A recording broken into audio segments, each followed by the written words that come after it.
Vamos então nessa aula entender como funcionam na verdade aqui a estrutura de chamada, né, dentro desse padrão. É a mesma coisa de todo padrão MVC. Nós temos o controller é chamado pela tela, né, pela página. Todos os controllers vão ter um nome especificado no ato da criação, nós vamos fazer isso na prática, e o final dele vai ser controller.cs, de classe justamente de controller. Aqui na página, por exemplo, quando nós entramos na home, né, ele não está com o servidor rodando. Toda vez que você clicar e ele não conseguir complementar ou der algum erro, né, volta aqui e clica para que ele rode o ISS novamente e acessa aqui o localhost, a porta, né, seria ali o servidor. Se eu clicar em About, vamos entender dessa forma aqui melhor, né, estando dentro aqui do servidor, ele chama primeiro o controller /about. Poxa, mas e aí, o que é esse About? Esse About, home é o controller, sempre vai ser o nome do controller primeiro, e About vai ser a função, né, dentro, o método dentro daquele controller. Vamos abrir o home controller que eu explico aqui melhor. Então nós temos o nosso home controller que retorna para a gente uma view, ou seja, uma página, uma vista que está aqui dentro de view. Bacana. E nós temos um método que é justamente o método about, que retorna quem? Uma outra view. Que view ele vai estar retornando? A view que tem esse nome aqui, ó, que se chama about.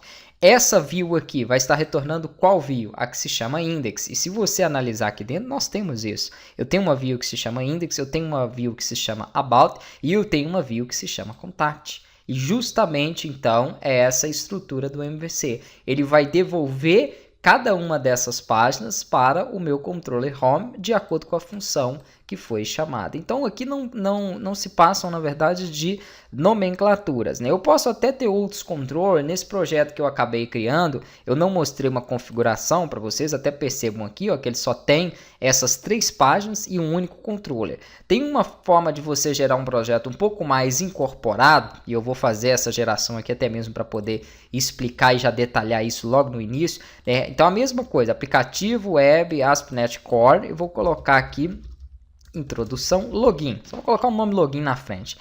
E aqui vou manter as mesmas configurações que eu fiz, ok? Vou selecionar a mesma opção do template que eu estou utilizando, que é o MVC, vou sempre trabalhar com ele, e NetCore 2. A diferença é que nós podemos alterar a autenticação. Percebam que quando eu criei, eu não falei disso aqui, né? E o meu projeto ficou sem autenticação. Se eu clicar em alterar a autenticação, eu posso escolher, por exemplo, conta de usuário individual, contas de trabalho ou escolares. Isso aqui nós já precisaremos de uma configuração em nuvem, né, ou de um domínio onde tenha essas informações, ou autenticação do Windows, caso eu esteja utilizando um banco de dados SQL, e aí eu tenha lá alguma autenticação com usuário e senha do próprio Windows na qual eu estou trabalhando.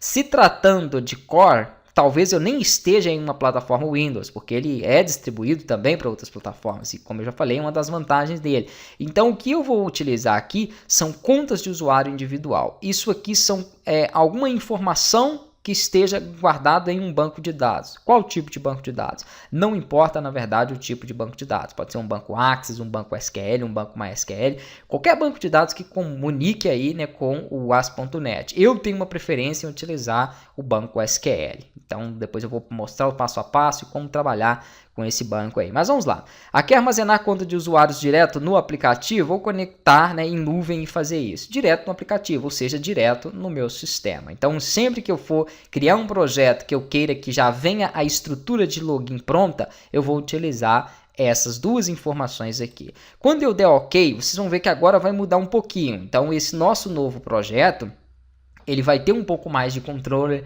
né? Ele vai ter mais informações. Então aqui direto entrando em controller, nós temos dois, um controller de configurações e um controller do account, que é justamente dos usuários. Por que esse controle de configuração? Porque ele já cria algumas pré-definições. Se você for tentar criar um usuário agora, ele já tem algumas limitações para aquela criação. Por exemplo, quantos caracteres você está colocando para a senha, se tem caractere maiúsculo ou não, né? Que são chamados de validações, que estão aqui já englobados dentro desses novos controles que foram criados. Nas views, nós vamos ter uma view nova aqui, que é a view account, com várias informações, ó, acesso negado, confirmação de e-mail, acesso externo, recuperação de password, tudo isso já pronto aí dentro do nosso projeto, né? O que basicamente eu preciso fazer?